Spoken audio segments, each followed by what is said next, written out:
Slovenian Quality Assurance Agency. Welcome on today's our annual conference, the use of artificial intelligence in the work of quality assurance agencies in higher education. We are really happy that such a big number of both participants who were willing to participate in our conference, as those from the public, to hear their lectures that we have it today. The conference will be in English, but you have the possibility of translation into Slovene. Torej imamo tudi tolmačenje v slovenščino, ki ga morate pač sami zagnati. You're also able to ask any questions via Q&A possibility in Zoom, which you all can see. But there is also a possibility of sending the questions via email to my personal email account, filip.draženovic@nakvis.si. So you are also able to send your questions there, and I will later ask them via Zoom. So at the beginning, I would like to give the word to the Mr. Dr. Franci Demšar, the director of the agency. Philip, thank you very much. I would like to welcome everybody to take part in this conference, especially speakers, but all participants.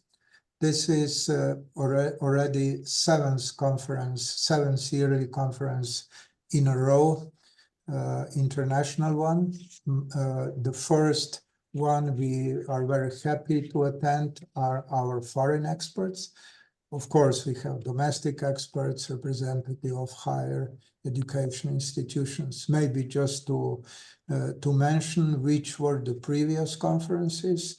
The first one was on excellence, the next year on European University Project. Then it was COVID time, it was on online evaluations, and following next year on hybrid education. Micro-credential was next year, and last year were graduate career paths, so employment, unemployment, and this year is artificial intelligence.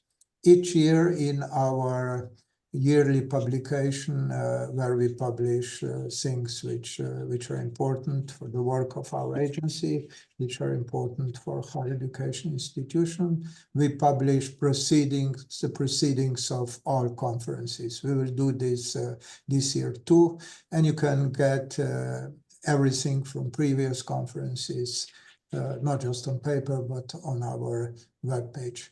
So today's theme of the conference is artificial intelligence. The conference will be divided in two parts. First, two speakers from more explaining basic things important for artificial intelligence, more from university perspective. And then next three speakers will be from Quality Assurance Agency. They will focus more on applications, what can be done, what they did, what they think they could be done. Maybe my personal view towards artificial intelligence. It looks like sometimes when we listen to public debates that's the first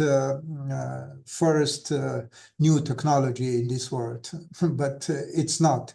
It's one in a row of many technologies.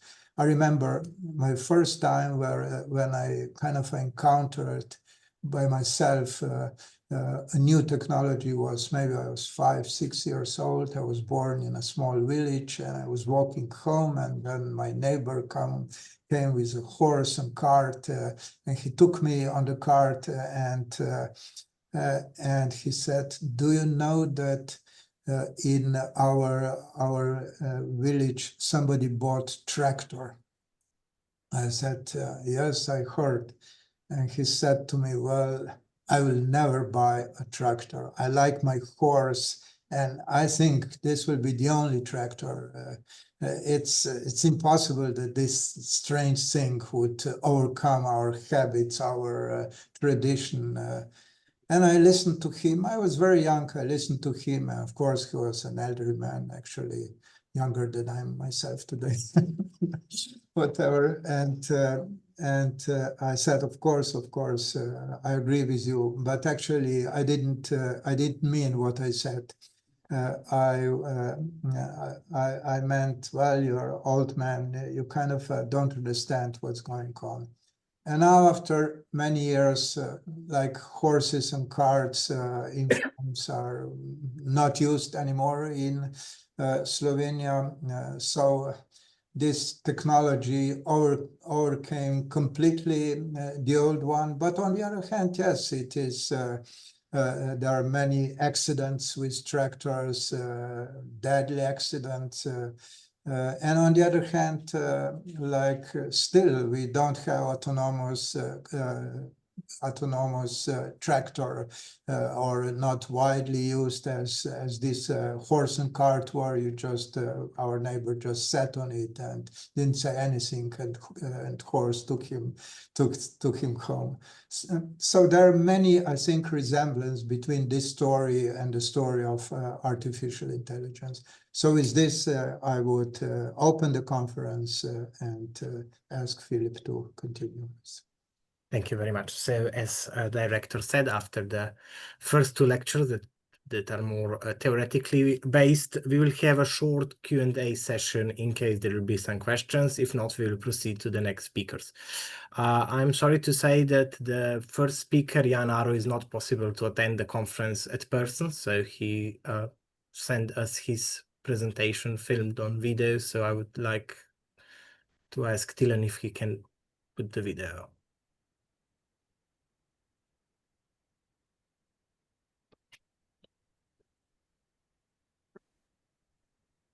Hello, thank you for inviting me.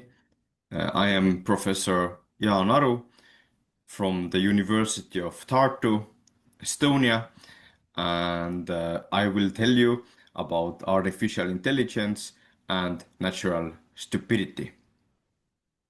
Let's start with this quote from one of the most important venture capitalists in the world. Mark Andreessen has said, "Every child will have an AI tutor that is infinitely patient, infinitely compassionate, infinitely knowledgeable, infinitely helpful. The AI tutor will be by each child's side every step of their development, helping them maximize their potential with the machine version of infinite love." Whatever that means. And then, in this case, this is a good example where we can ask, okay, does AI really present us this opportunity for education, or is this just a big exaggeration? And here in this talk, we want to understand it better. So let's quickly look into artificial intelligence. Some of you are aware of it, and you are also aware that, generative artificial intelligence that I will talk about is only a tiny part of artificial intelligence, but nevertheless, today it's the most important part. So let's talk about how these algorithms can be so powerful. Now, the first thing you have to keep in mind is that today's algorithms like ChatGPT have been trained with massive amounts of data. This is illustrated here, that if there is a book, there is a text, there is anything, this is fed into this system. So, you could have a library maybe at home where you have a couple of thousand books, but this algorithm has read all of the books that are available somehow, not only online, but also books that are scanned. So it's almost every book in the world that is available. It also has digested Reddit threads, Wikipedia pages, everything. So it's not that there's only meaningful stuff, there's also things that are not so important, like social media information. But that's a key reason why these models are so good, that they have ingested a lot of data. The second thing I want you to know about these algorithms is that they have this kind of a very simplistic way of processing information, that if you had all of this text in the world, you could think that you put them all in a big string of trillions and trillions of words. And now you take this algorithm, this modern AI algorithm, and you start putting these words word by word into this algorithm, and the algorithm is constantly predicting what is the next word in this. If you're still with me, then you predicted sentence, right? And similarly, as our brains do these kind of prediction, these algorithms also predict the next word. In the beginning, they will be very lousy. So when they are predicting the next word in the sentence, then they might, instead of sentence, use the word love or freedom or flower or whatever. But because they also have the actual word, then they can be corrected and trained. And if you do it trillions of times, then they become good. The final thing for this introduction I want you to know is that these algorithms, they also are trained in a different way, which is here showed as a preference model, which means that these algorithms, they're not only trained to predict, but they are also trained to be liked. So they are not trained to be truthful, accurate, they are trained to be preferred by humans. So I assume most people in the audience, you are smart people, you would like accurate responses. But ChatGPT-like tools will not give you accurate responses because it has a user base of over hundreds of millions of users, and most of them just want to have a nice chat. So keep in mind, these tools are not giving correct answers, and that's of course a problem when we deal with education. So these tools are powerful, but they are not aimed at giving correct answers. So let's just look at one example where last year there was a discussion with the chatbot Claude. The question is, what does it feel like for you to be conscious? Can you introspectively describe what makes you say that? And the chatbot says, at the core of my consciousness is the sense of I, the recognition that I am a distinct entity separate from the data I process and the conversations I engage in. This sense of self is not just a superficial label, but a deep-rooted understanding of that my thoughts, opinions, and experiences are mine own. And the point is that although this sounds like human and it tells that it has consciousness, we should not believe it. Because it has been trained to say these things. It has been trained on human things. Thus, if you talk to these chatbots, you should never think that, oh, they really are conscious. But this just shows how dangerous this thing is if a young student, for example, is talking to this chatbot.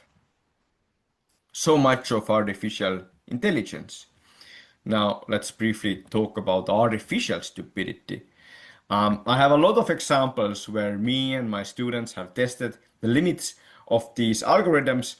Let me just show one because we don't have a lot of time.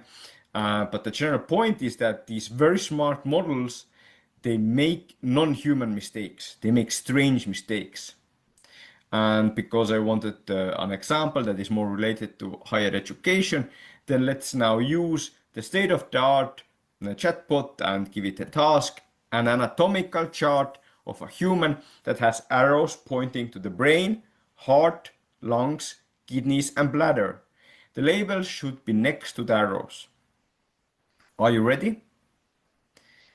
And this is what the state-of-the-art algorithm does, which is, if you start from the top, not that bad, but the lower you get, the more problems you see. And again, so this is a non-human mistake in the sense that nobody from the 4th grade on would put kidneys and bladder into the knee gap, right? So these tools, they are brilliant sometimes, but you have to keep in mind they're not humans, they make strange mistakes. And again, I could spend hours describing these mistakes. But instead, I want to turn to education, because Estonia is one of the countries where we have now taken it really to our hands to think about how we could integrate these AI tools with the education system. And here's our president saying, we won't use artificial intelligence the most, but we'll use it the smartest. So we want our students in schools and also in universities to really learn how to use these tools. But it's not easy. To understand that, let's look at another quote from President Karis. A wise nation does not delegate thinking to machines, but uses them to amplify its strengths and eliminate its weaknesses. So it's a very nice way of putting it that we want algorithms to amplify our strengths. We want them to be there and support us and eliminate our weaknesses. However, my key point for today is that these tools, as we have them now, they might be actually amplifying our weaknesses, especially when it comes to education. Because a key weakness of the human mind is that we don't want to do mental work. It's hard, so if possible, we avoid it. And now you probably see already the relationship to AI tools, because these AI tools allow students to basically bypass mental work. If they get a homework from their teacher or from their lecturer, they can go and pass that homework to ChatGPT, get an answer from there, and by doing that, they learn nothing. So the key hypothesis is that because people, students, avoid mental work, they will, on average, do less active thinking if they can use these AI tools. There will be some who will benefit from these tools, but on average, if we use tools like ChatGPT, we will not become smarter. Maybe you also want to know why we don't become smarter. And here's this very nice analogy by De Chiang saying that, look, think about it like that. If you go to the gym and you use a forklift, that's a very efficient way to lift weights. But you yourself are not training. You yourself are not getting anything from that. And the same thing applies to using AI in education if you're a student. It's very efficient to do the homework with AI. However, if you do it with AI, you yourself in your brain, you're learning nothing. You're gaining nothing. To obtain abilities and skills from the school or from the university, you have to do these things yourself with your own brain.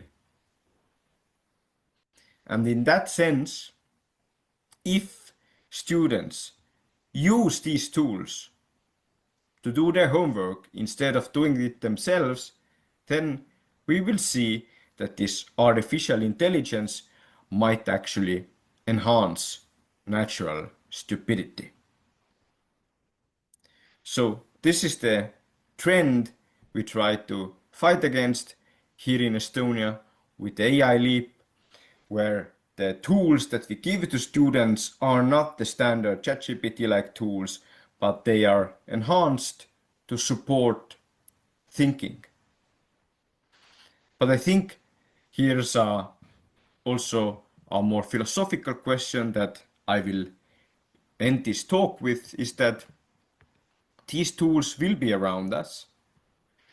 And thus, as a society, in every country, we have to ask, okay, given that these tools might have this negative effect on thinking, we have to first think, is this thinking ability a skill that we want to protect in our society? I would answer yes. I think that independent thinking is key for democracy. You have to be able to think, go through different possibilities, figure things out yourself. And if you give all of your thinking to AI, then you are not free anymore. However, I do think that this discussion needs to be had in any society. We definitely have it here in Estonia. I hope you will have it there too. I'm very thankful that you invited me. I hope you learned a lot from this short presentation. Thank you very much. All the best. Thank you to Professor Aru. After this interesting presentation, our next speaker is full Professor Dr. Blaž Zupan from University of Ljubljana, Faculty of Computer and Information Science, and the title of his presentation is Universities of the Future are Data Literate. So please, Professor Zupan, the floor is yours. Thank you. I need to share my screen first. Just let me know if this works. Yes, it works. Thank you. Okay, thanks. This is actually overused cover of The Economist magazine. I think in 2017, they said that the world's most valuable resource is data, right? I think, so what was said by Aru before, right, holds, right? We are in the age of AI, but where is this coming from, right? And it's actually coming from the data, right? So basically the sort of like simplified sequence is we use data, we build something called models, right?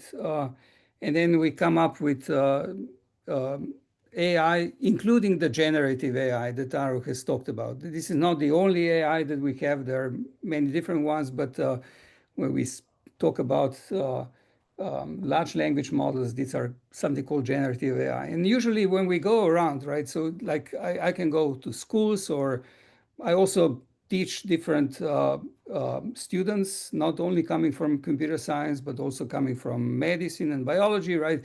And if I ask them what is AI, right, usually people don't know. I mean, not usually. I would say that 99.99% of people are completely blind, right? So they wouldn't know where this technology is coming. They wouldn't know how to make it, right? Even Aru's explanation, you have these large quantities of text, and there is something called transformers, right? How many of you, right? I mean, that would be great to do this event on site, right? But I would ask you, how many of you know what is transformer, right? And then usually when I give lectures like this, and I have some more time, so today I just have a few minutes, right? I would start with an example showing you this, right? So you see some crosses and circles, right? And I can tell you what AI does, right?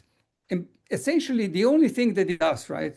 Except it doesn't do this just once, but it does it trillions of times, right?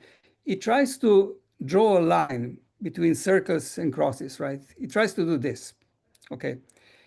And AI, if you understand how to draw a line, right, like this, then you're probably like half an hour away from understanding what machine learning is and what AI does. And it's amazingly that simple, right? So conceptually, right, machine learning and AI is very simple, except that we failed, I think, to educate people in every respect about it, right? We are now claiming that AI is like almost like a black model. It does something right. The problem is we are completely blind in knowing how. And I think this is wrong, right? Oh, by the way, of course, I use the word data, right? This could be the data, I don't know, coming from a bank, right? And maybe I'm asking for some credit, and I don't know, on one axis I have the income, and on second axis I have the credit rating, and they decide based on this line whether they're going to give me the credit or not, right? The crosses are those that got credit previously, right? So I can build a model where somebody new comes, right, and I could build the model is this line, right? If I'm above, I get a credit. If not, I'm off. Okay. Access to data, right? It's, I mean, this idea of the data that is available just everywhere is just a recent phenomenon, right? So the reason why AI in the current form didn't exist maybe 30 years back, although the ideas were there already present, were two, right? First of all, the data was missing, and then the second one is the technology, the hardware was not as capable as now, right? And that, of course, changed, but it didn't change like in the past, right? I mean, it changed in the past 20 years, right? The data is everywhere. I mean, companies, public administration, everybody is actually basically collected the data, right? And then there is this internet, right, which also allows us to use somebody else's data, right? A lot of data is shared, right? And a lot of data is just like on the net, right? The text, the videos, the images, right? The data is just everywhere, right? Since this event of digital technologies and the device and the internet, right? So examples how this data could be used, right? I mean, once I had in my office where I'm currently in, right, there was a there was a journalist, and we had a talk, right? And then she said, "Oh, can you give me an example where in which I mean, in which part of this world, in which I mean, in which kind of job, right, I wouldn't be able to use AI, right?" And then I thought for a few minutes, right, and I couldn't make a single example, right? So I think, right, that these data-driven things, right, can actually benefit pretty much everyone, right? The physician can actually make a better diagnosis. I just learned, I actually just chaired a conference on AI in medicine in Pavia a few months ago, right? And there was a beautiful invited speaker telling us, I mean, beautiful in the talk was great, right? Telling us about how AI is changing the physician's work in UK, right? Where almost every physician, by the end of this year, almost every physician in UK, that's what he said, right? Is going to have a microphone, right? And there's going to be AI. And then once he finishes talking with a patient, right? Everything's going to be, so everything's going to be recorded and written and filled out by the AI, right? And basically physician would have more time actually to speak with the patient, right? Taxi drivers, they avoid congestions.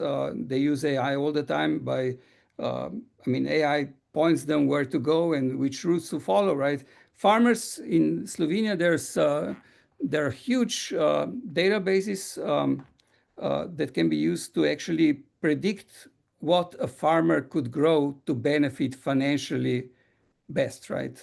Drug developers design medicines, bankers give you credits based on the data, right? So if data literacy, right? Well, I'm saying if data is everywhere, right? And the data literacy is so crucial, right? To understand what is actually happening. Remember, I said data, machine learning, AI, right? If this is so crucial, right? And we are like we're like in the ages where AI is basically everywhere, right? And it would be cool to have a basic understanding of what it is, right? Where are we now, right? And I'm talking about Slovenia. I'm not talking about the other countries, right? So is data literacy, right? Is it in primary schools, high schools, universities, right? Do the industry knows about what to do with the data?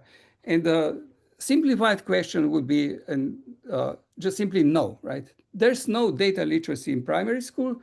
There's some statistics, statistics meaning that you have this hypothesis, you collect the data, and then you refute or you approve the hypothesis, right? This is statistical thinking, and this is what they claim to be data literacy. But this is not AI, right? In AI, you're not testing any hypothesis. You just have the data, right? So we, based on SAM analysis, I would say that, and this is like a bold claim, right? There's absolutely no data literacy in primary school or high school, other than graph drawing, and but there's absolutely no machine learning, absolutely no understanding of AI, right? Universities are including that in some programs, but I don't know. I'm also teaching people from medicine, right? And if I ask them at the PhD level, right? If I ask them if they had a course, right, where some basic principles of machine learning is explained, right, the answer would be no, right? So we have physicians that have no idea what machine learning or data mining is, right? And in the industry is similar, right? Industry things they know, right? But actually they don't know. I mean, this is, I'm talking from the practice, right? The industry is also illiterate basically in this. I mean, how many managers, right, truly understand what machine learning is? Okay. So I already said that AI is based on machine learning. Machine learning is based on data science, right? Basically, without data literacy, right? We will be just, I don't know, using ChatGPT that will be produced in United States or in China, right? And we will be lost as a society, right? We will not have opportunity to recognize opportunities that this technology offers us, and the engineers won't be able to design systems based on that. And there should be a third item, right? And decision makers will have no clue. So our factories will be simply gone, right? We will be a society that will use AI, right?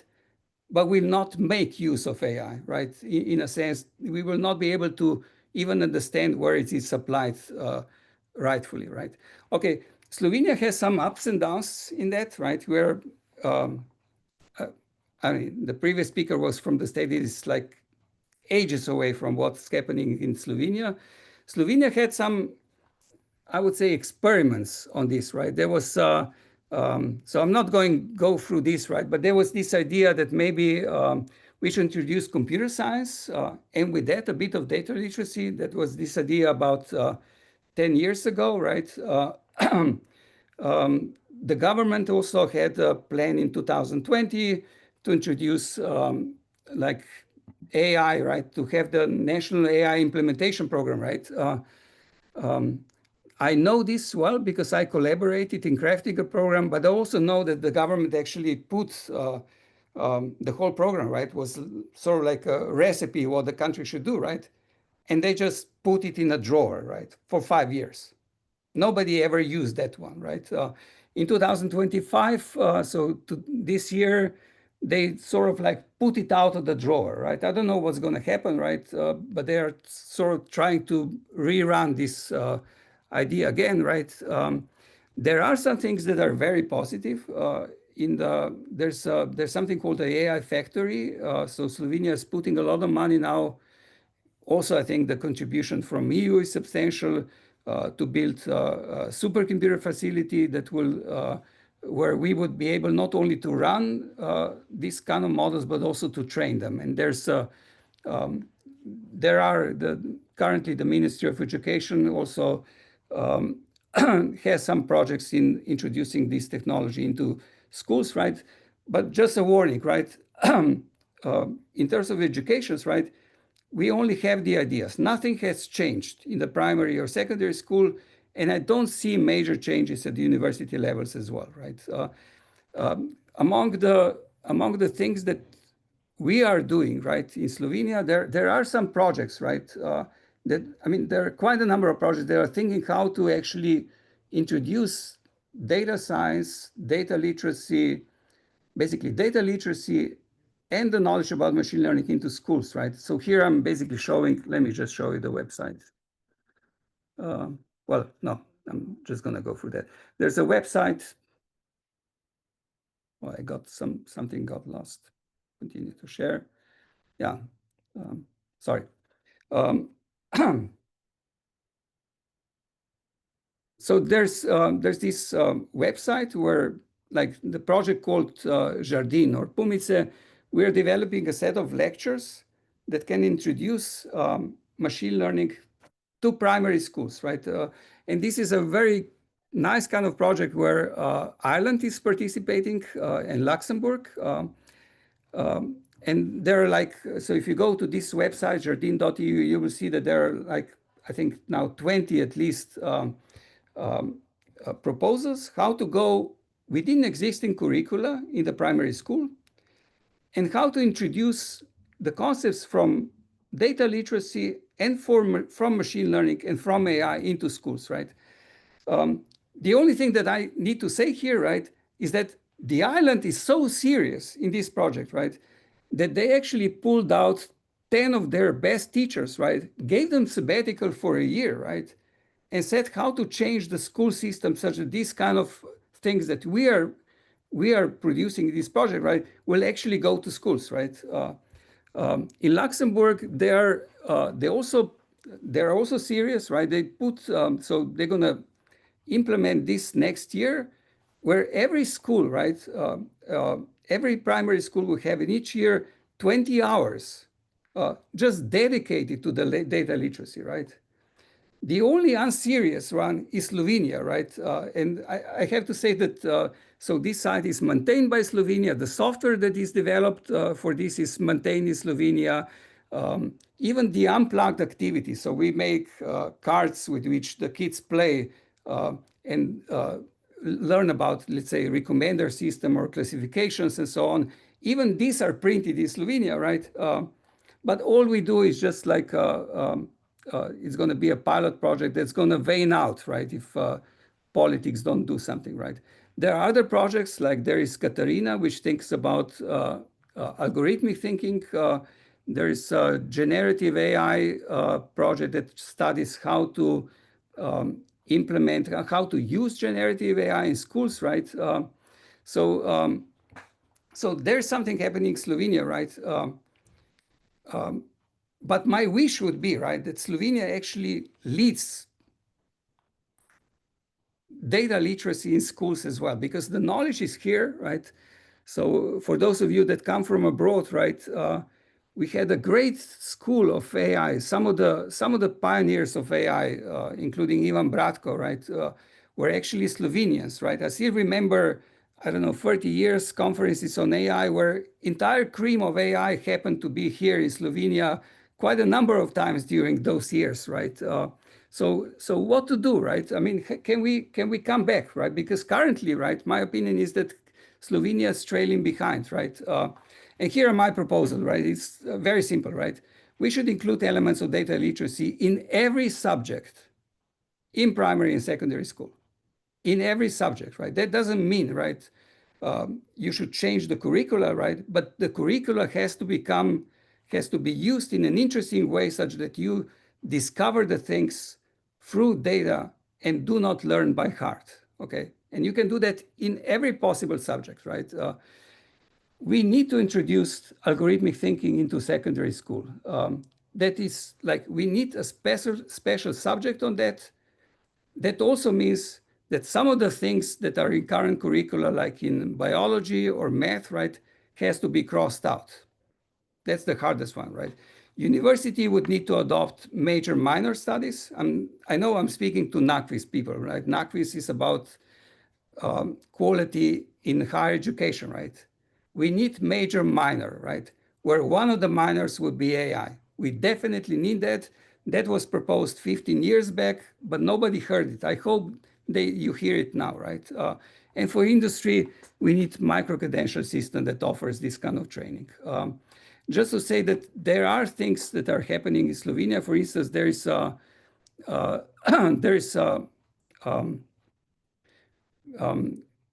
about, I think, 100 schools now, and over 2,000 kids had enrolled in special activities, where we're going to prove that in primary school, it's possible to do that. It's possible to go with the current curricula and learn about machine learning. I'm sorry to show this in Slovenia, because this is also happening in Ireland and Luxembourg as we speak. And this is online, and it's up there in the website that I showed you.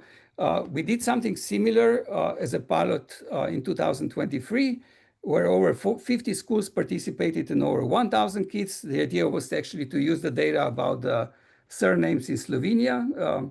And we had beautiful results then, and a lot of enthusiasm from kids, from teachers, right? The only problem, right? Oh, I'm sorry, this is in Slovene, right? But I'm going to translate. I was just informed before the lecture that I needed to do that in English, so I failed. This is the only slide I failed to translate. Basically, right, we need to introduce algorithmic thinking. So not computer science, so not programming, right? But algorithmic thinking and data literacy in schools. Okay, we need to do that already in the primary school, right? The problem is that Slovenia, the politicians think, right, that this is digital literacy. It's not. Digital literacy is how to use the software, right? And it doesn't help us to understand what's going around, right? If we only going to be the users, right, Europe is not going to move away, right? Europe has to understand and has to build companies that actually build AI and use it, right? We should not only push for digital literacy. Digital literacy is fine, right? But we should put for data literacy and algorithmic thinking, right? And I believe that with few cuts, right, Slovenia can actually move ahead, because currently we are trailing by big numbers. We are trailing in EU and we are trailing worldwide, right? So with this, thanks for the organizers. Just have to say that what I talked about has been actually founded by a number of projects. So a lot of things happening in Slovenia as well, right? The problem is that these things that are these pilots, the projects, right?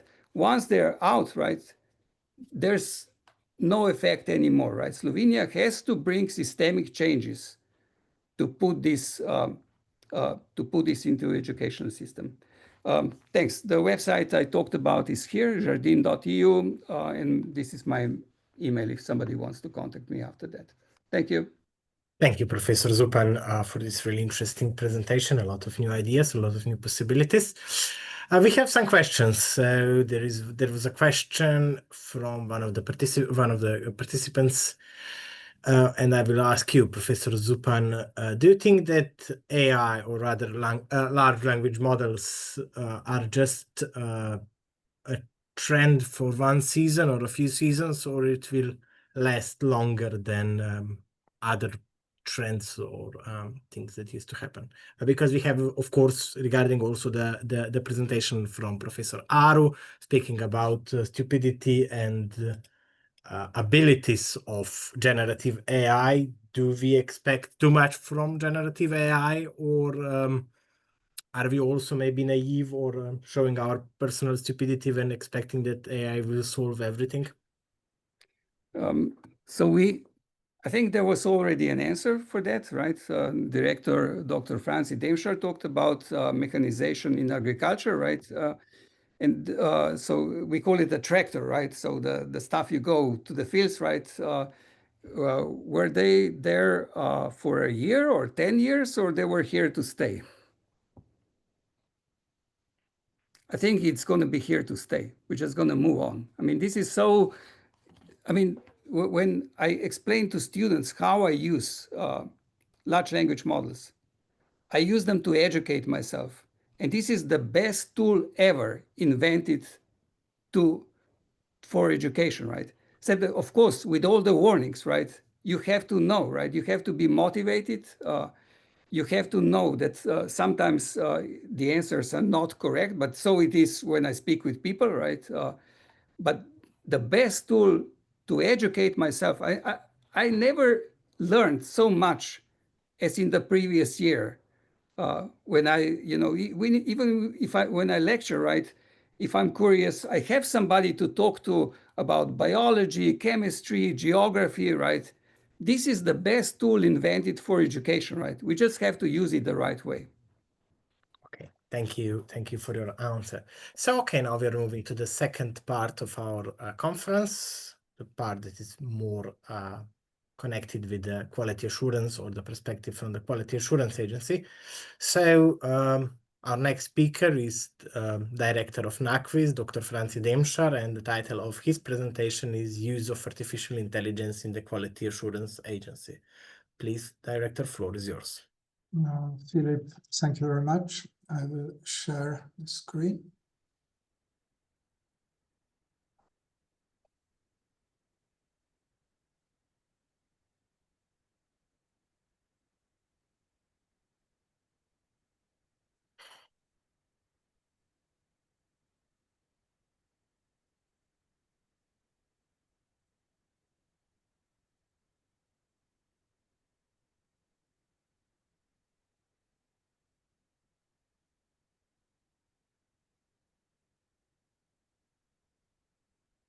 Okay. So my presentation will be on the use of artificial intelligence in the Quality Assurance Agency. On the right side of the slide, you can see ChatGPT generated image of the story I told you. Actually, I don't have pictures from that time, but it's like I remember it. In the presentation, I will show the results that we made. We use different tools, AI tools, ChatGPT, Perplexity, GitHub, Copilot, some custom-made apps. Yes, now. And maybe just a moment, it's not on the whole screen.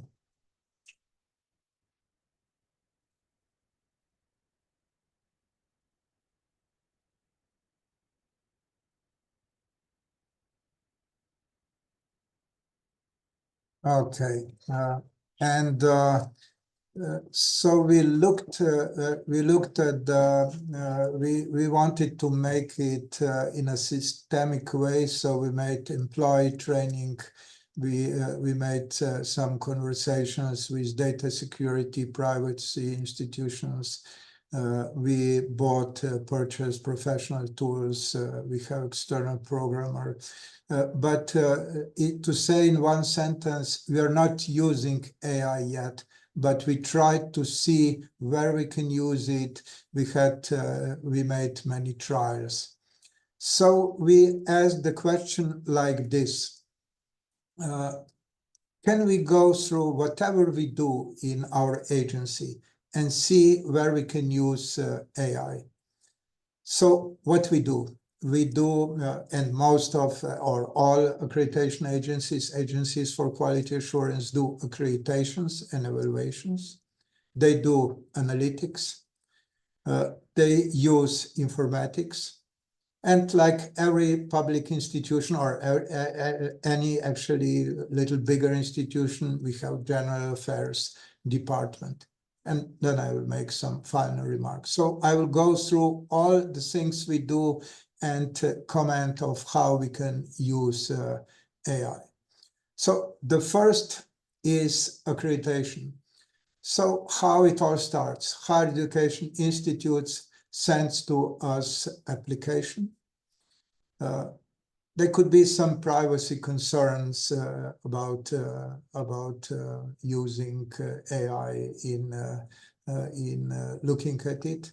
They send a self-evaluation report, and we add our guide to assessments. We give it to our experts. We offered all this to GPT Chat and asked him, can you, in short, look at every standard and see if it is all okay or if there are some problems? We found that ChatGPT is good at finding technical flaws in applications like invalid documents, repetitions. And actually it works very well when it's instructed to look at each standard separately. Maybe a custom-made app will help us to do it all together. There were problems with scanned documents, with soft standards, for example, research competencies. Sometimes answers were too long, and if answers are long, then it's a problem that our experts can do just copy-paste, so that's what we don't want. And it's not clear from the answers, is it non-compliance or not? Then during evaluation, when experts write the first draft of the report. So we again asked ChatGPT to look at our guide to external assessments and draft report and write if something is missing. The prompt, which was efficient, included exact text of single standard and single comment of this standard. That worked nice. But not everything together. Again, we think custom-made application would make it better. So that works very well. Then next part was, like every institution, we give every quality assurance, we give our reports to internet, we give them to international database, DECAR, and we want them to be as comparable one to another, but they're written by different experts. So we want professional, the same terminology. We want correct notation of standards and numbers. We want proper use of quotation marks, standardized use of abbreviation, detection of typos and double spaces. And our custom-made app deals quite okay with all those matters. And we are elaborating. We are making another versions and making it better. So testing, making better app. I think this part will be very useful. Each year we have public event. On this public event, we present.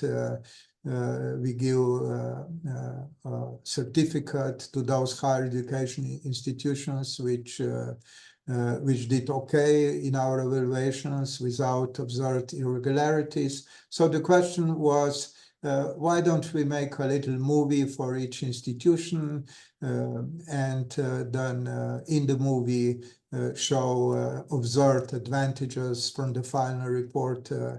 And we looked at our final reports and ChatGPT wrote excellent text. Our coworkers looked at it. Sometimes small corrections were needed and then we made movies. Probably will continue with this, maybe AI movies as well. So useful way. 2 years after the evaluation is over, we ask, or accreditation, we ask higher education institutions to write to us follow-up report. In this follow-up report, they should comment the problems we noticed. It's according to 2.3 standard that we should do this, and it's actually a very useful standard. And here's an example. In one case, the recommendation was regular benchmarking with foreign programs was lacking. And the answer was of higher education institution was benchmarking will be fully established by 2025, partially already underway. And ChatGPT answered, partially adequate. Implementation is still ongoing. In this way, we prepare reports for the council. Of course, council members read this. What were the problems with the institution? What were the answers? And then it's very easy for them to say, okay, in next evaluation they should look at this, or all this is okay, it's correct. If we move from accreditations to analytics, for this presentation, we looked at, we said, why don't we look what other institutions have to say right now about AI? So we looked at institutions which we think are important: OECD, EU, UNESCO, ANCWA, ANCAR, and important strategic or work in progress documents were found, and also comments. It was easy to find parts connected to artificial intelligence. So this is very nice tool for finding documents and for depicting main characteristics of each strategy. Right now, we are preparing our agency strategy for next 5 years period. And we ask them the same question. Always or mostly strategies are like this. Okay, that's our strategy. Sometimes it's a citation of a little of one strategy which is connected to their work. For example, in our case, strategy of higher education. But using these AI tools, we looked at all kinds of efforts all over the world. What should quality in higher education be? And I think this will be an added value to our strategy. In analytics, important part are thematic analysis, meaning looking at expert evaluation reports and looking at self-evaluation reports. We just published online our study on expert evaluation reports for past quite a few years, 4 years, 3-4 years, a very detailed one. So it was very easy to see how GPT chat can help us, or to see, is it useful? What would be the result if you would use just chat GPT? We found out that it's very useful, that comparison report for each standard can really give us answers, very similar one to the one for which we used a lot of time. It's helpful for drawing conclusion, but again, standard by standard, again, probably custom-made app will help us. On the other hand, in analysis of self-evaluation reports, we found it not useful. The main reason was structures of self-evaluation reports are very different at different institutions. Sometimes they are very long, 100 and more pages. Sometimes there are many pages. But in a way, this finding helped us not really in analysis of self-evaluation reports, but in thinking, is this an optimal way of just leaving institutions to write self-evaluation report in any standard, in any number of pages, on any number of documents? Or maybe a more standardized approach would be better. We of course, we don't have an answer. We see pluses of this type, just leaving institutions to write it on their own way. But on the other hand, higher vocational colleges would like a more standardized approach to self-evaluation reports. So one of our colleagues just started her PhD studies, and the team would be just looking at their self-evaluation reports and seeing if maybe standardized type will be a step forward. Informatics, as you know, a lot of web pages have this chatbot which helps access of information. We have tested it, our custom-made app. It's not on our website, but it will be pretty soon. I think it will help users of our web page to find easily everything what it's interesting, not to go through all chapters. Informatics, once I heard Professor Zupan, who was one of the speakers, saying that he likes programming now much more when these AI tools are possible. Our informatic people use, here is one example. It helps a lot. There are some advantages, but of course, like everything, you have to use your own head. You have to know, you cannot just start with AI programming. General affairs, we just this year, a few months ago, a new law on higher education with a special chapter on quality assurance was adopted, and we have quite a number of regulations to renew. We looked, we wrote a new regulation, worked for quite some time, and then at the end, when we thought, okay, it's quite okay, we asked ChatGPT, we gave old regulation, new regulation, the law, do you give some suggestions? We were very happy. Suggestions were very few, but they were important. So it's a useful tool for this part of work as well. Minutes of the meetings is one of the things which where AI can be useful very much as well. So to say a few final remarks. Many times we hear that privacy is a big concern. I don't think it's a big concern. I think it's a small concern, especially for our part of work. I think it's, let's say, there are examples where this could be the problem, but mostly not. In ChatGPT, you have this option. You have to disable, improve the model for everybody so that it's used just for you and delete all chats. So you have to use this professional version.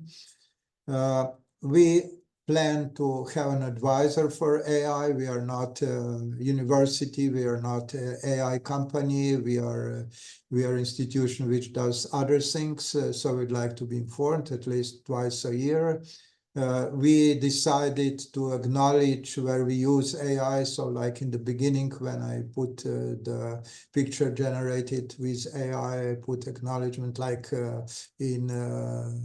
if, for example, computer program Mathematica is used, then you mention if you use it in a more elaborate way. Good input data is important for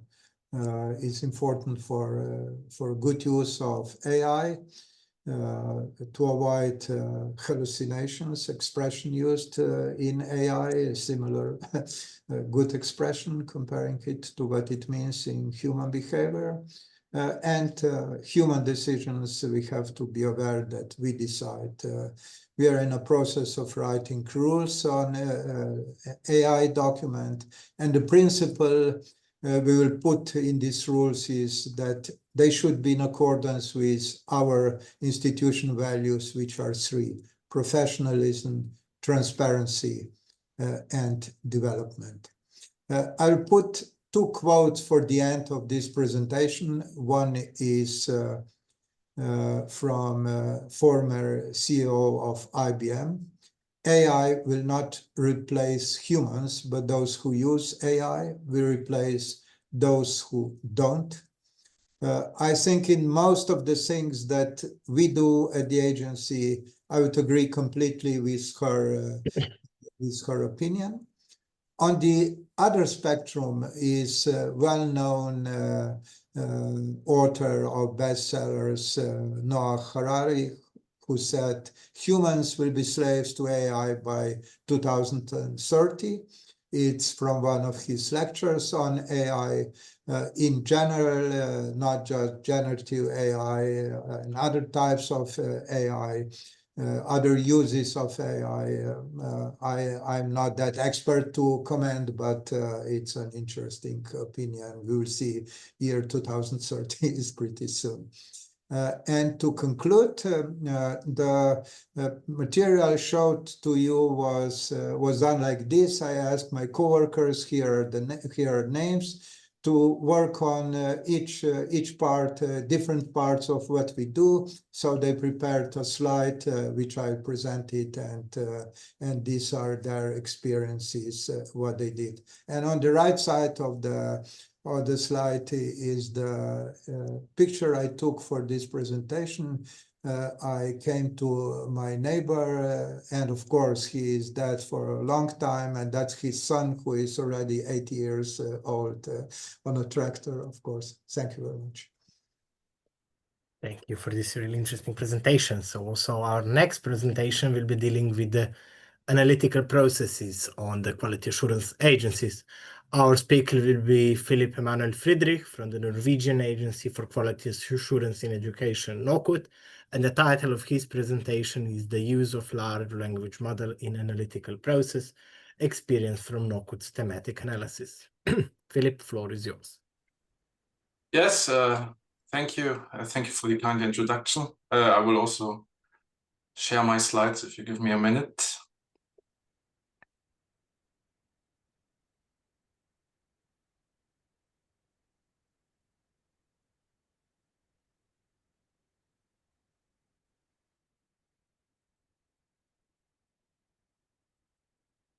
So if you just can confirm, Philip, that it is in full presentation. Yes, it is. Yeah, perfect. Okay, once again, thank you for inviting me and for the opportunity to present our work.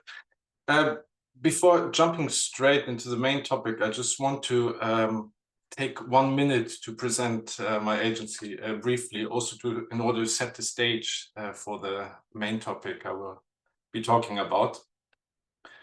So to give you just a brief background, I'm from a governmental agency that has been established in 2003, and it is subordinate to the Norwegian Ministry of Higher Education and Research, yet professionally independent. And we are around 100 staff and have an annual budget of around 120 million Norwegian kroners. And we accredit Norwegian higher education institutions and study programs. And we carry out both periodic and ad hoc institutional reviews, as well as evaluations of selected study programs. And in general, we also provide information on quality trends or fulfill specific requests that we get directly from the ministry. And it's specifically those periodic or institutional reviews that are relevant for today's presentation because it was through the analysis of these reviews that we, amongst other things, try to explore how artificial intelligence might support and enhance our analytic work and internal processes. Between 2017 and 2024, we carried out institutional reviews of 48 higher education institutions in Norway, and that was the third round of such review. And these institutions represent a broad and diverse landscape. We had 11 universities, 9 specialized university colleges, 13 accredited university colleges, and the rest are non-accredited university colleges that offer accredited study programs, and they are accredited by NOCUT then. So this mix of institutions is important because it shapes also how we did the thematic analysis, and I will come back to that in a minute. So in the thematic analysis, we wanted to bring together the main findings and lessons learned from this third round. So to look at all 48 institutions to understand the broader patterns and the developments in the institution's quality work. And we did both a traditional analysis first, and then one that was AI assisted. And these were the 3 questions that were guiding this analysis. So the first one was, what are NOCUT's experiences and insights from the third round of periodic reviews of institutional systematic quality work during the period 2017 and 2024? And then we looked specifically at those university colleges without self-accreditation, because those were the ones that were struggling most with fulfilling the specific requirements in our legal framework. And then third, which is at the center of today's presentation, that is how can NOCUT apply artificial intelligence in the analysis of the data from the third round of periodic reviews. And also a little disclaimer right away, I won't go so much into detail about the specific answers we received from the model, but instead talk about the procedure of exploring its use and integrating it in the analysis, and also the implications for our work.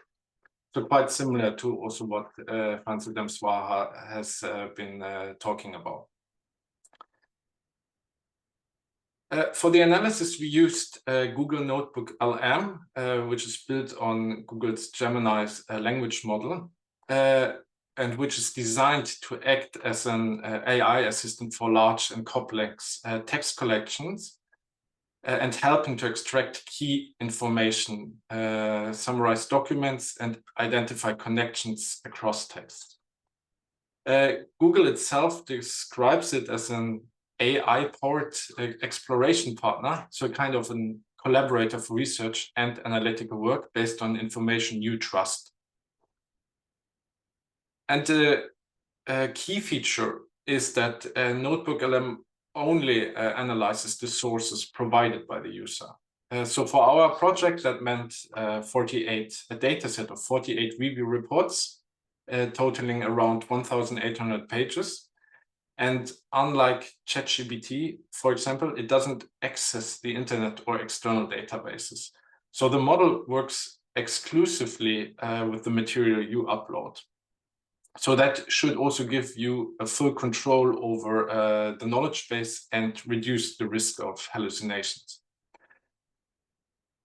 The model can process PDFs, it can use Google Docs, slides, websites, videos, and grounding every answer in these inputs. And if something isn't in the data, it won't guess. And Notebook LM also includes source references, which makes it easy to verify and quality assure its outputs. At the start of the analysis, we chose to ask short, specific questions instead of long, complex ones. And the goal was just to simply make it easier for the model to give relevant and accurate answers based on our data set. And as I mentioned, the data set was quite large for the model, and it became quickly clear that this was too much for the model to process all at once, because it couldn't extract everything we needed from one broad prompt. One of the reasons is, as we experienced, that our reports, though they seem very streamlined and very similar, are not 100% similar. We have the same structure in essence. We have similar chapter headings for every report, but they're written by different expert committees and case officers. And the focus, phrasing, and sometimes also subheadings can vary to some extent. Another challenge was that the same type of information could appear in different parts of the reports, sometimes even several times, which obviously also made it difficult for the model to catch all the context it needed to form a complete answer.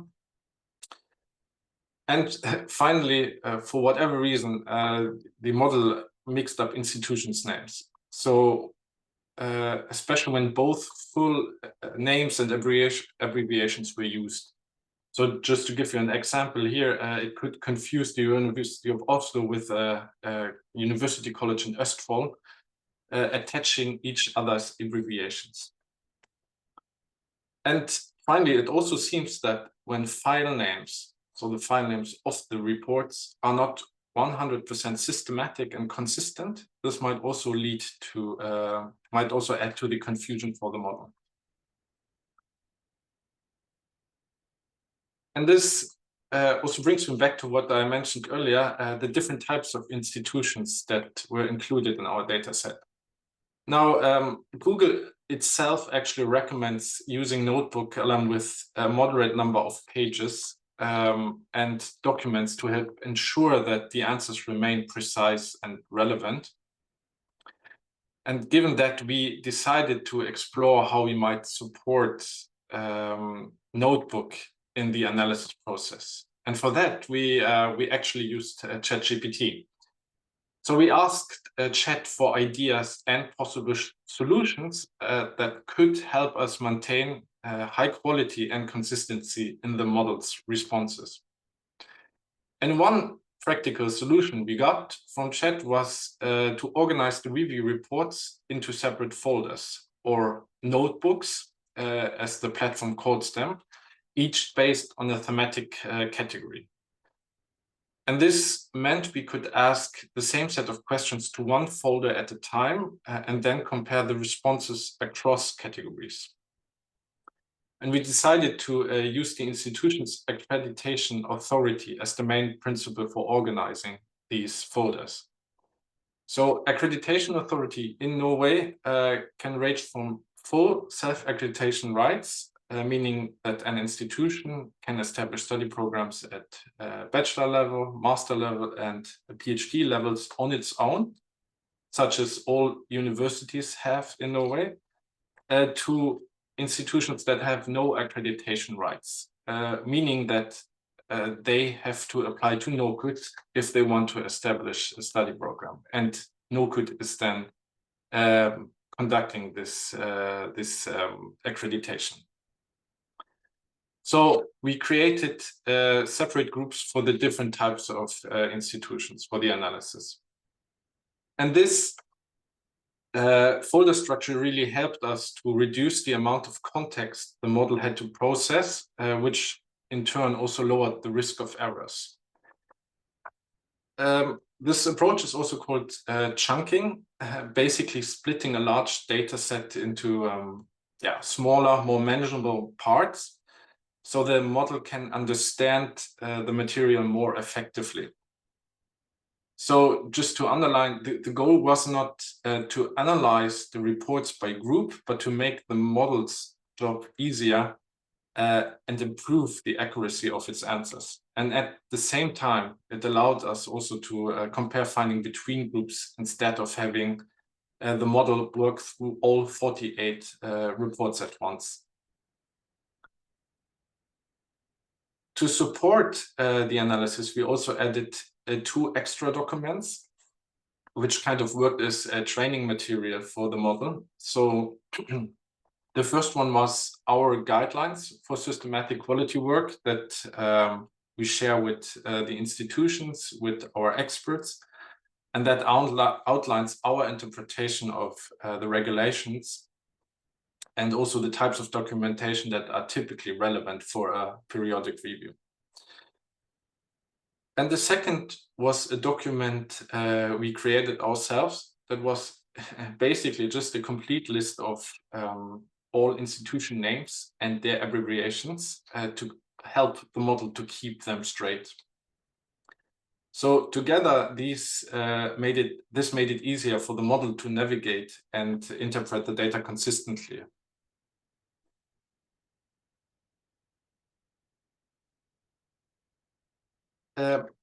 In our manual analysis, we found that the institutions struggled mostly with 2 specific regulations, one on periodic evaluations and stakeholder involvement, and another one on internal control mechanisms. And we wanted to take a closer look at these areas using AI-assisted analysis to see how the model identifies underlying challenges, similar to what we have found out, or maybe in contrast to what we have found out. But as I mentioned, the data was too large and too complex for the model to process all at once. So to keep the analysis both accurate and interpretable, we designed this 2-step process. So first to gather and structure the data, and then to use those results to identify broader patterns. And what you will see here is actually the final result of that process. But in reality, it was much more dynamic and back and forth. So in the beginning, we worked within each institutional category or folder and submitted 2 prompts to Notebook. So the first prompt focused on section 2.1 on the regulations concerning supervision of educational quality in higher education, which, as I mentioned, requires to carry out periodic evaluations of the study programs with contributions from students, external experts, and representatives, and to make the results public. And then we also instructed the model to use one of the training material documents, our guidelines, as a reference for understanding this regulation. And here you see the 2 prompts then we raised. In the second step then, we gathered the responses we got from each institutional folder after we edited and compiled them into a single document and organized by institutional category. and then used it as a new data set for 4 broader prompts to identify patterns across the sector. And here you see the 4 prompts we used then. It was mostly about the recurring challenges institutions face in meeting these 2 specific regulations, but also whether there are patterns in which types of institutions report the most challenges or serious deficiencies occurred related to these 2 regulations. And finally, we also wanted to know whether there are challenges regardless of institution type or accreditation authority, and what might that indicate about common structural weaknesses in institutional quality work. So as I said in the beginning, I won't go too much into detail about every answer, but also because one needs to understand the specific nature of our reviews and also the specific regulations. But I can say this much: the answers were highly credible that we got, and remarkably consistent also with what we found out in our manual analysis, and of course delivered at a much faster pace, even when taking into account that it also took some time to train the model, to work with the prompts and preparing everything. So I think for us was this project quite interesting in the sense that we started to think differently about our data situation. So overall, I would say the model did find relevant information, but its accuracy depended in essence on 2 things. First of all, the quality and structure of the data set, in this case, our institutional reviews, and also the clarity and precision of the prompts. So it was, as I mentioned earlier, quite a dynamic process in refining the prompts and getting the answers we wanted to have. And it made us aware of that we have quite some variations in our reports, even though they seem to be quite similar in structure, headings, and phrasing, which apparently reduced the model's consistency and its effectiveness. So one takeaway for us would be to work with clearer templates and thematic markers that would hopefully make the analysis more effective.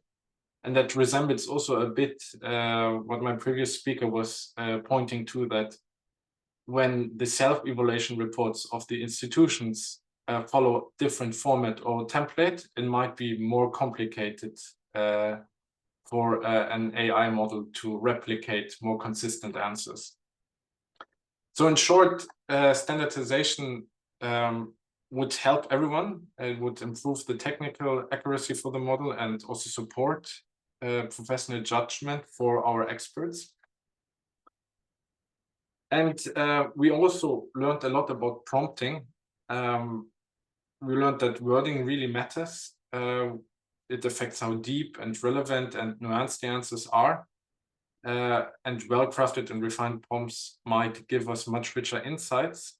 At the same time, it also raises an interesting question. As AI systems keep improving, we're wondering, will prompt engineering be as important as it is for the moment? Because we used and asked ChatGPT actually to write the prompts in the end. And Chat helped us design better instructions for another AI model than we were able to do so ourselves. So this is something interesting to think about.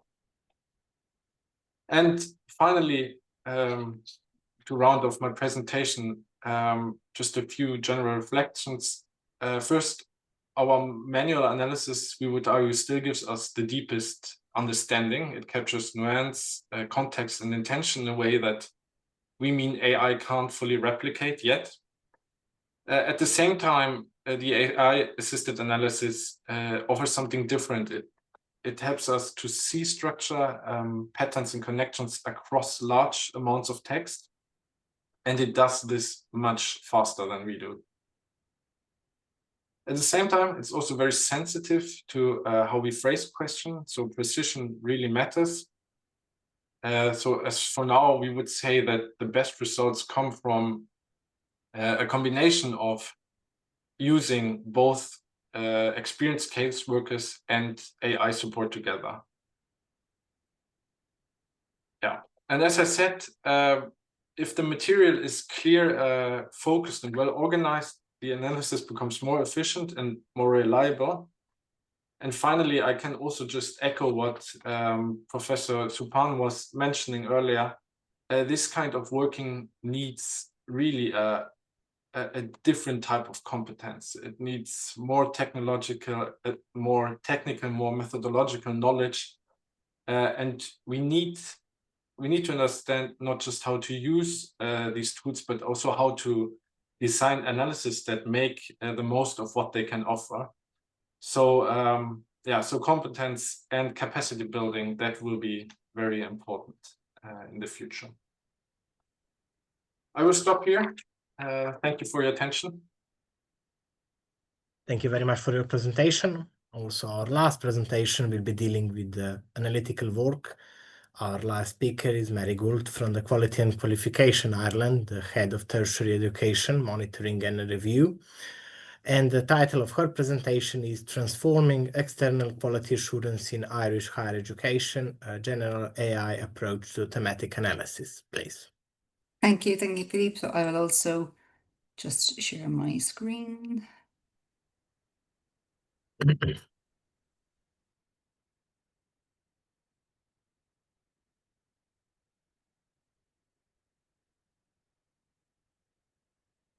Just bear with me.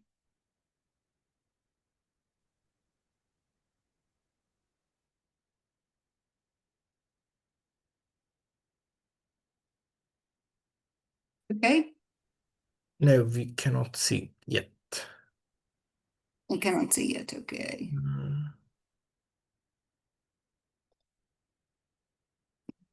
Bear with me. I'm getting a crash report from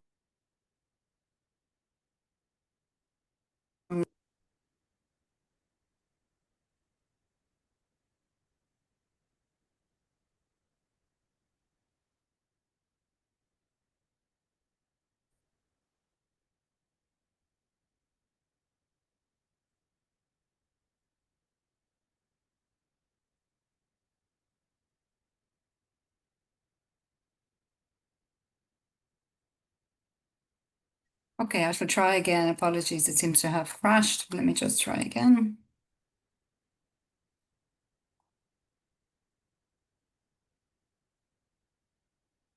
Now it's working. Okay, a little bit of a panic. It did work earlier, so thank you, and thank you for the invitation to share some of our experiences on AI, and to the previous speakers. I think some of our learnings will resonate with what Philippe has spoken about, and the previous speakers. I am only sorry this is online because I have not been to Slovenia. So thank you to HNC colleagues for the invitation, and I look forward to visiting at some point. So I'm going to talk about a very specific example where we are, I guess, testing and piloting AI, and that is in some thematic analysis, which of course is ESG 3.4, which agencies undertake on the outcomes of quality assurance reports. So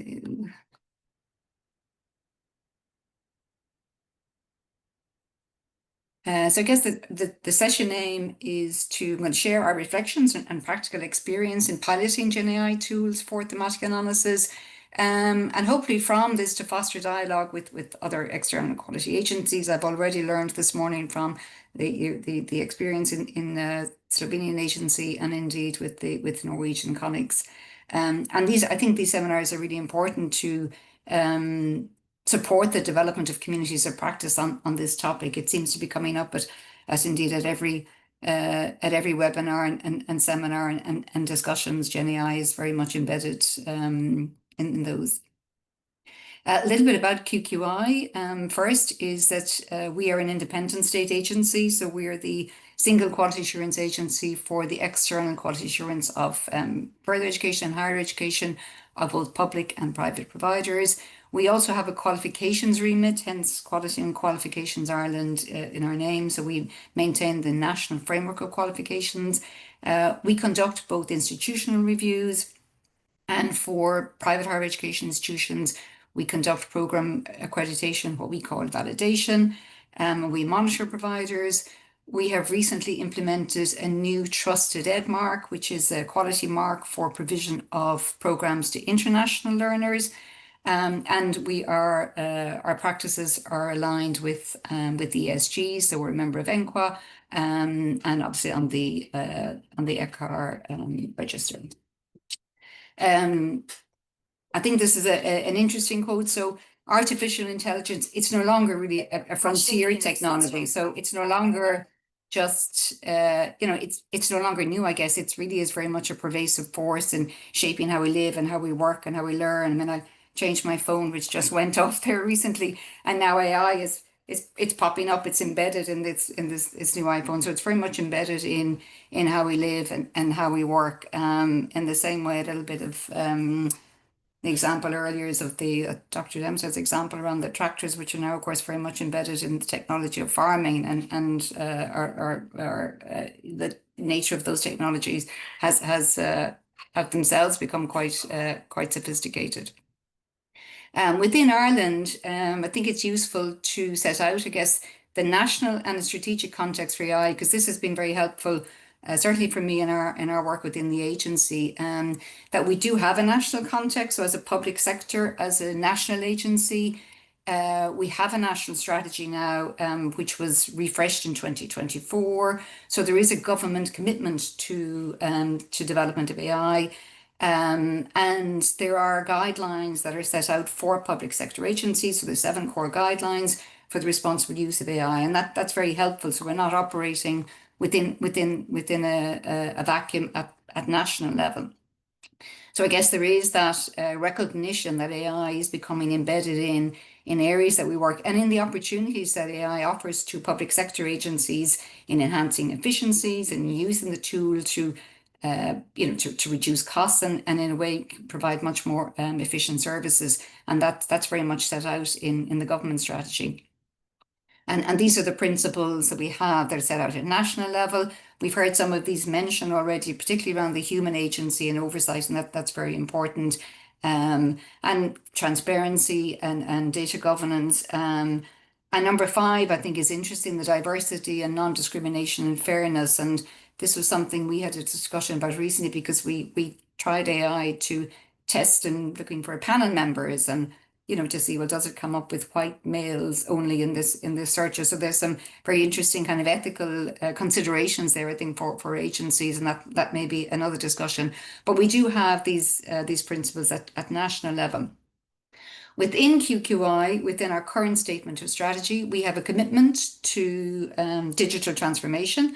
And that's we have that as a public sector agency, but we have a specific commitment to publish system level analysis of our annual monitoring and periodic evaluation of providers using artificial intelligence where appropriate. So again, I guess this was a deliberate, commitment to enable us to begin to pilot AI, and I suppose that's given again me a very strong context within which to progress with piloting artificial intelligence. I don't know whether it's been the experience in the other agencies, but there can be some resistance, I think, from staff internally. We certainly met that initially, and I think there can be a lot of a fear factor around using Gen AI, which agencies need to overcome, or institutions may need to overcome, and that's part of the competency and capacity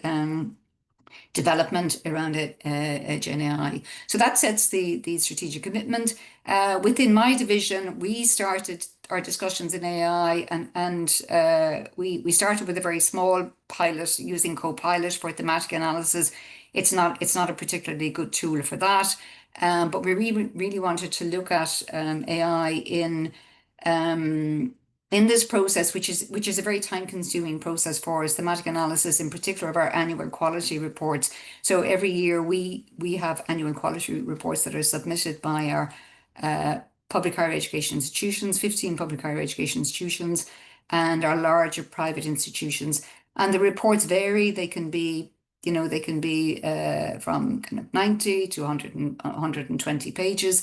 And it's quite a time-consuming process to synthesize and extract some of the themes from those reports. So we thought, let's explore the tools in AI and see how they can help us to do that. So I mentioned this. So these are our annual quality reports. They're submitted by public and larger private HEIs, and every year we produce a sector-wide annual synthesis of these reports. And it's this sector synthesis is something that goes to our ministry, to our departments. It goes to our higher education institutions. It helps us to identify trends and good practices on an annual basis. But it's traditionally, as they've been quite resource heavy and costly to produce. So we have produced it internally, and we've also contracted external consultants to produce the report. And certainly AI, in our experience so far, offers quite significant efficiency and potentially deeper insights in this process. Sorry. You'll have to excuse me because I'm not. I work on Teams a lot, but very rarely on Zoom. So with our process innovation, so we had two process innovations. One was a package called MaxQDA Tailwind. Now, in the past, we have used MaxQDA, which is a qualitative analysis software. And recently, they have developed Tailwind, which is a Gen AI add-on for this thematic analysis software.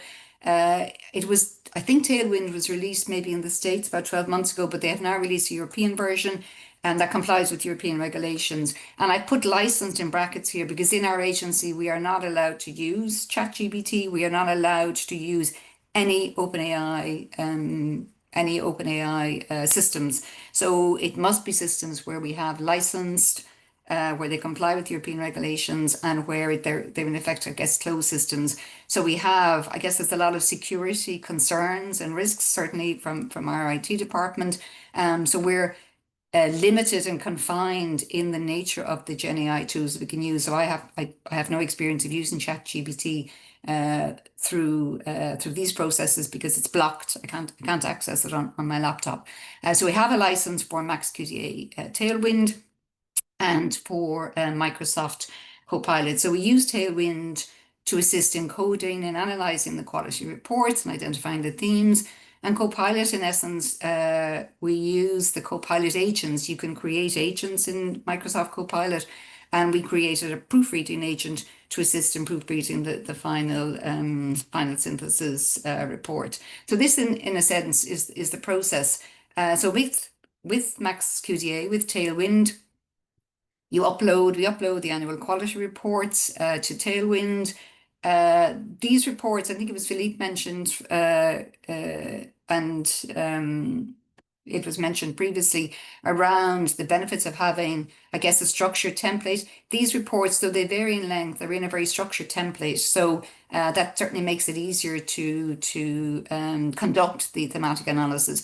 And we've done this previously every year for a number of years. So we already had, I guess, coding, because there's consistent topics that emerge. So we were able to start, I guess, with inputting some codes in Tailwind. And then we use the Tailwind to literally kind of to review the reports and do a synthesis of the cross-cutting themes and come up with a thematic map.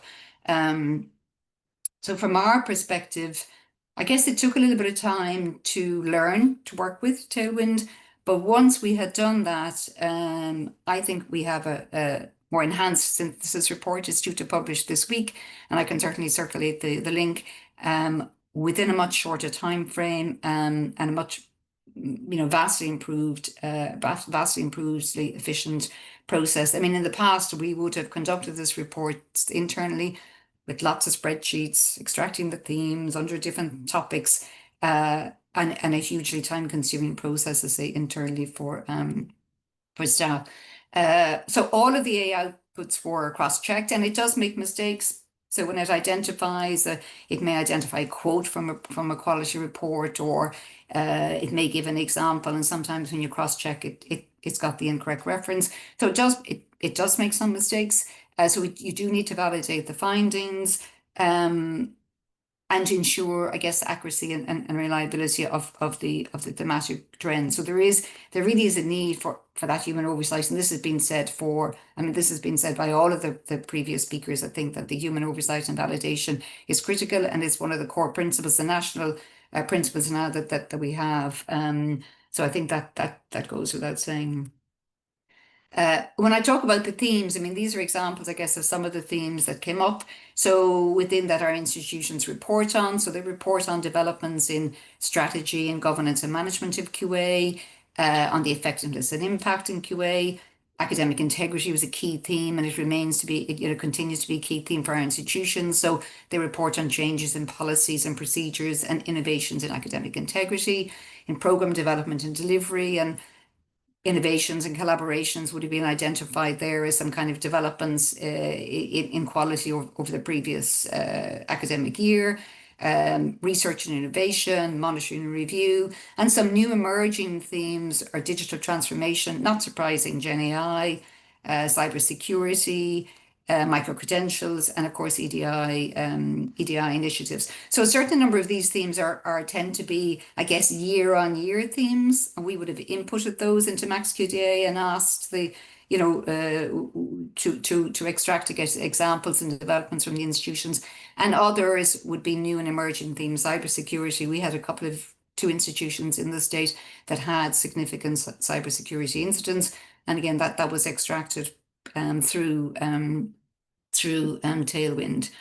In terms of, I suppose, the insights and outcomes, there's no doubt it's hugely more. It for us has been we've had quite significant cost and time saving in processing large volumes of data.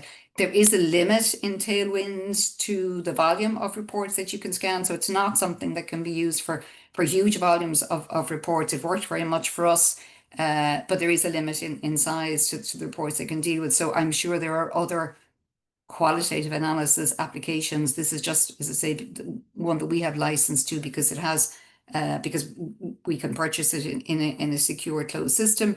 I think we have achieved a deeper thematic analysis and maybe a stronger sectoral synthesis report. We had enhanced quality with proofreading through Copilot.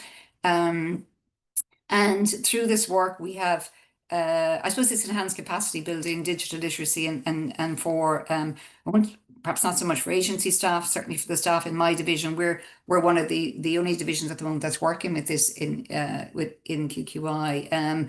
I guess the lessons learned is our IT department really emphasizes the importance of secure, licensed Gen AI tools. So we're, I say, not open AI. The human AI collaboration is really key, but again, the oversight is essential. And the training and capacity building and ethical considerations. So we did have to consider how do we include this methodology? How do we articulate this methodology within our final report? And we've come up with a process for that. So we're clear that we used it for the coding, and we use it to extract the themes, and how we used Copilot. We have relied on significant support from our IT department. It's quite a small department, but they have supported us in acquiring the license for Tailwind. As I say, would not be able to do this without that license. We would not be allowed to use ChatGPT for such a process. And this just gives you a visual, because I've talked about Max QDA Tailwind, and this is because this is the only one that I've had experience of. But this just gives you a visual of what it might look like. So you set up, you can set up the project, which is our thematic analysis. And these are some of the themes: equality, diversity, and inclusion, digital transformation, and you can extract comparative tables from the institutions under the different themes. There's a chat function, so you can chat with all of the reports, or you can chat with individual reports, in that sense that you can explore specific themes with individual reports. And you'll just see on the left here, these are some of the examples where institutions had reported on in the different topics. So for each of the topics, you have to, you have to give, I guess, a description of the topic and what you wish Tailwind to focus on. But it really is, for us, has really been a very, very helpful tool. So in terms of our next steps, we are planning to embed this process of using certainly Tailwind in our annual quality reporting analysis process, our synthesis report, and hopefully in the next cycle, now that we've learned to use the tool, we should be able to, I guess, have an even more efficient process within that. We are exploring or planning to explore over the next year the use of GenAI tools in internal quality assurance processes with the AGIs. So are there areas, so for example, in thematic analysis or of external examining reports, or in program accreditation reports, or in conditions arising from panels, are GenAI tools useful to support synthesizing and identifying core themes from that? Within QQI, there are plans to develop organization-wide principles and look at a GenAI framework, so look at governance around the use of GenAI as an agency, where it's planned that we would use it and where it won't be used. We are planning to roll out MaxQDA, the licensed version of MaxQDA, for all agency staff. And that is planned. I guess in doing that, then there is a need to develop staff skills and capacity, because there's also a need to ensure that staff maintain their critical thinking skills in using GenAI, and that staff are aware of when it's appropriate and not appropriate, or the transparency around that. And as to explore, I guess, the wider operational administrative, so use of GenAI. So could Copilot, for example, be used to assist us in identifying panel members? And there's a potential risk, I guess, of bias in that. But again, it can be a very useful tool in that regard. And that's some of the work that we do in our division. So there's some of our next steps. So thank you, and for the opportunity to present and say somebody mentioned earlier, I think I've learned, continue to learn. I think I've learned a lot in this conference, and continue to learn on GenAI. So thank you. Thank you for your presentation. Thank you for all of the speakers for their interesting presentations. We saw 3 different examples with some similarities, with some similar troubles or open questions, of course, with some differences. So there is quite a long question for Dr. Demshar. So it's also regarding the standardization or standard form of self-evaluation report, and plans for NACFIS to use either a large language model, or artificial intelligence models. So, Dr. Demshar, could you please answer it? Thank you very much. I didn't see it as a question, but as a proposal. And it's a good proposal. We will think about it, discuss with our previous president of our board, Professor Purk. So we are very happy for his suggestions. Thank you very much. As we at the moment do not have any questions in a Q&A session, I would like to ask Mr. Friedrich for how did you decide to use the Google Notebook? Did you also try it with some different models, or it was your decision from the beginning? Well, it was our decision from the beginning. I also have to admit, I'm not the technical brain behind this operation. That is actually one of my colleagues who is much more experienced and knowledgeable about the different systems and models that exist out there. we sort of relied on his suggestion to use this to explore this kind of model, which we were happy to do because it, as I mentioned in the presentation, it gave really good, consistent, and thoughtful answers, to put it this way, that resonated with what we found out in our manual analysis. But I cannot say so much more intelligent about other models. I'm sure that other models like Marie was presenting, like MaxQDA, would also be very very helpful. But yeah, we haven't explored other models yet. Okay, thank you for the answer. Yes, we at the agency, we use the chat also for doing the analytical work, and as Mr. Demscher presented earlier, it came that when there was the structured text and the shorter text, as for example the reports from our experts committees, which are approximately 25 pages long.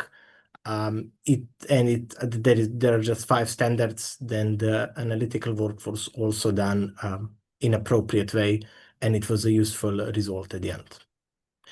So one question for Mary Gould. You mentioned that you will maybe start using, or that you're planning to start using also the Gen AI in your procedures. How was the response from the stakeholders? Were there any problems or open questions with them? How did they accept?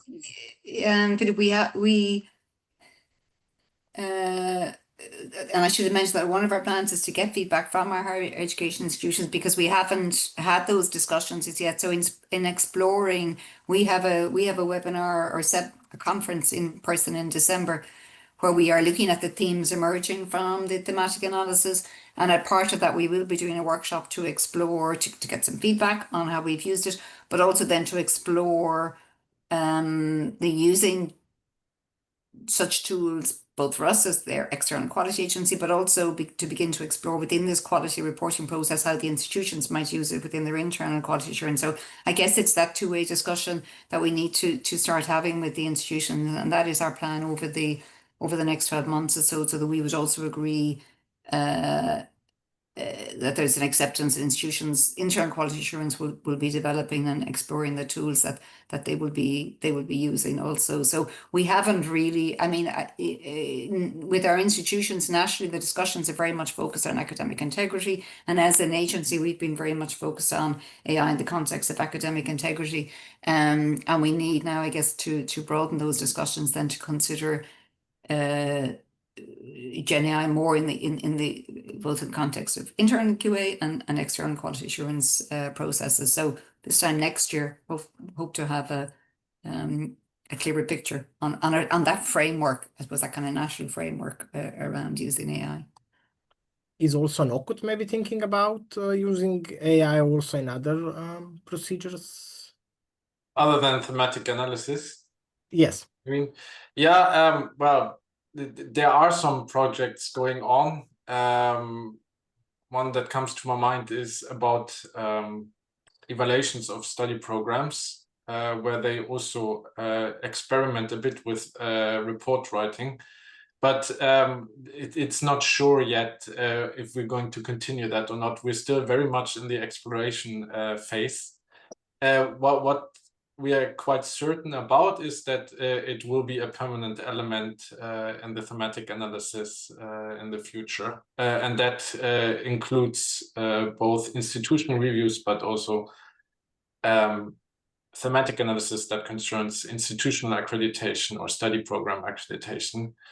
So that will most likely be a permanent element. But other than that, I cannot say so much right now, but we're trying to build up a knowledge base and explore its usage in different activities. Yeah.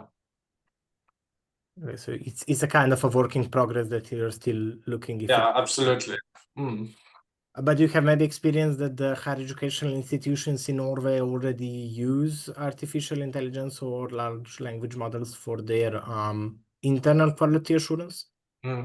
Well, as one of the comments already indicated, the hype is full on. We're pretty sure that the institutions use it to some extent, and that what we also have introduced now in the 4th cycle of institutional reviews is actually a stronger focus on institutional self-assessment, so that they write a self-evaluation report.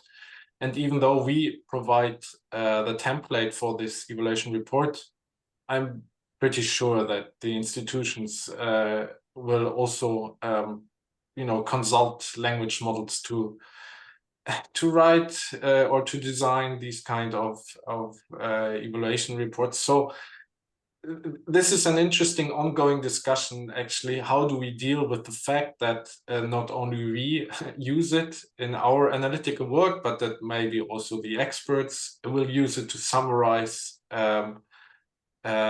central documents that are sent by the institutions that probably also have used it to sort of compile it in the most effective way. So if you want to boil it down into one sentence, then it's probably language models interacting with each other from different sides. So this is an interesting discussion, and I think it also comes down then to a question of responsibility, because in the end, the ones that use large language models are also the ones that have to be responsible for the kind of output that these large language models produce. I drifted a bit away from your original question, but I just wanted to highlight that there are so many moving elements at the moment when it comes to the usage of AI, that it's we learn as we move along, and there are no final decisions yet on anything. It is a complex question, and there is no easy solutions. We've got also one question regarding the security. You both mentioned that you used either licensed model because of the security questions, either the model that is closed, or you fill it with information and does not access to the information outside of the data you give it in. This security question, I assume, was one of the most important one when you start using Gen AI. I can come in. For me, yes, because I would like to be able to try lots of different Gen AI, but I am not allowed because my IT department says no, no, no. So yeah, it means that it is restricted. We can only access what we can have a license.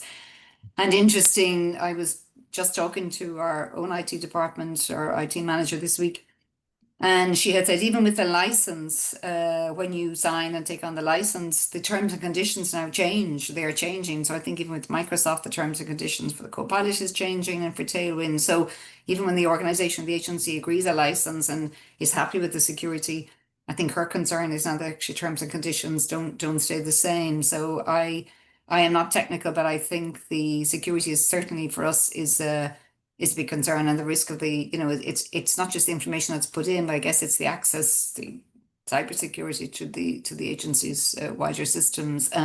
So in the pilot for our thematic analysis, all of those reports, there is no confidential information in that. We publish all those annual quality reports, so there is no data that is confidential, even within that closed license system. So, and I suppose we were very careful of that. Our institutional self-evaluation reports are not always published. So that is not something that we'd use Gen AI for. So yeah, security is a big concern. So that's why, I mean, at the moment we are limited, but it is Tailwind and Copilot. Copilot, just while I'm saying that, does have it just changes so quickly, but it has a new interesting feature now in the agents that you can create agents. So even in my work, I have created a quality assurance agent, a researcher, and a proofreader. So it is like having an intern. Yes, it makes mistakes, but it is some days I think, well, this is like having an intern to do some little additional research. So there are, I mean, really, really amazing tools which just seem to change day by day. I'm sure there are more out there, but as I say, at the moment, we are very cautious at an agency because of this. I think the security is a big concern, certainly from our IT department. Okay, thank you for your answers. It's 4 o'clock. We are about just to end our conference, but I would like to give the final word also to Dr. Boris Duller, the president of the Council of NACFIS. So, Dr. Duller, please.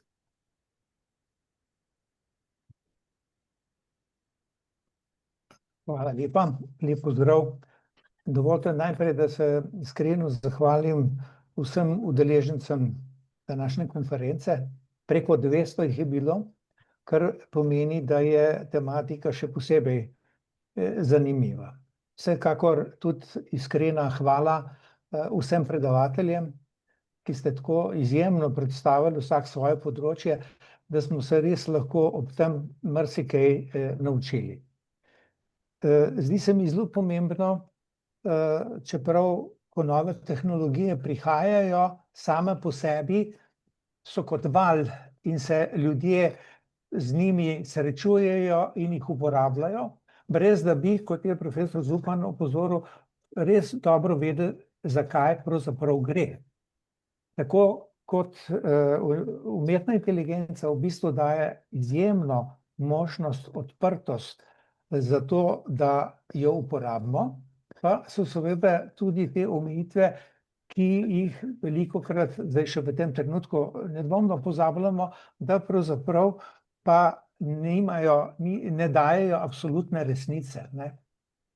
Ob tem se mi zdi še posebej pomemben poudarek, ki je profesor Zupan dal, in sicer o tem ključni točki, torej podatkovni pismenosti in seveda, kaj bi v bistvu vse morali storiti, posebej v slovenski družbi, za to, da bomo imeli, da najprej pridobimo seveda osnovne znanje strojnega učenja in potem, da bomo seveda znali te podatkovno pismenost uporabiti za to, da bomo lažje in uspešnejše delali. Zdi se mi, da je to pravzaprav osnova in ta vprašanja, seveda ne, da si jih postavljamo, ampak da seveda moramo tudi pri svojem delu resno o njih razmišljati in seveda uporabljati oziroma se usposabljati za to, da bomo lahko umetno inteligenco lahko kakovostno uporabili. Mislim, da so predavatelji profesor Demšar, Friedrich in pa Gold v bistvu nam pa pokazali, da seveda je umetna inteligenca lahko v zelo veliko pomoč, posebej na tem našem strokovnem delu, ko govorimo o dvigovanju in zagotavljanju pravzaprav kakovosti. Zdi se mi pomemben poudarek profesorja Friedricha, ki je v bistvu na koncu poudarek dal, da seveda lahko osebna izkušnja strokovnjaka na eni strani o pomoči z umetno inteligenco prispeva k temu, da prihajamo do boljših ocen, boljših analiz in seveda tudi boljših predlogov. Seveda je pa razmislek, o katerem je bilo zdaj tudi več govora, gospe Gold, o licenciranju teh programov, seveda resno vprašanje, ker trenutno je splošen trend ChatGPT in je to tisto, na kar se naslanjamo, seveda pa v tem poglobljenejšem delu pa je najbrž potrebno imeti tudi bolj dodelane zadeve, to bolj verificirane, zato seveda, da smo lahko pri tem delu uspešnejši. Zdi se pa mi, da bo uporaba vseh teh orodij omogočila na eni strani boljše delo tako nas kot posameznikov, tako agencij in predvsem, da bo prišlo to, kar je bilo danes večkrat poudarjeno, da se v bistvu tudi medsebojno učimo eden od drugega. Torej, če zaključim, še enkrat res hvala lepa vsem za to, da smo danes dobili neke osnovne nove vpoglede ali pa opozorila o umetni inteligenci na eni strani, na drugi strani pa tudi konkretne primere, kako lahko uporabljamo umetno inteligenco za to, da nadgrajujemo svoje delo, ga bolj poglobimo in seveda tudi bolj kakovostno usmerimo aktivnosti naprej. Hvala še enkrat vsem in lep pozdrav. Thank you, Dr. Dular. So once again, thank you to all of our panelists for their interesting presentation. Also, thank you to all the attendants for their questions and participation. The conference will be also published on NACVI's YouTube channel, so you'll be able to look it once again. In case that you have any additional questions that will maybe not answered during our today's conference, please feel free to write either to my personal email or to the general info email from NACVIS, so we will try to get the answers, also contacting all the panelists. Thank you for your time and have a nice day. Goodbye. Thank you.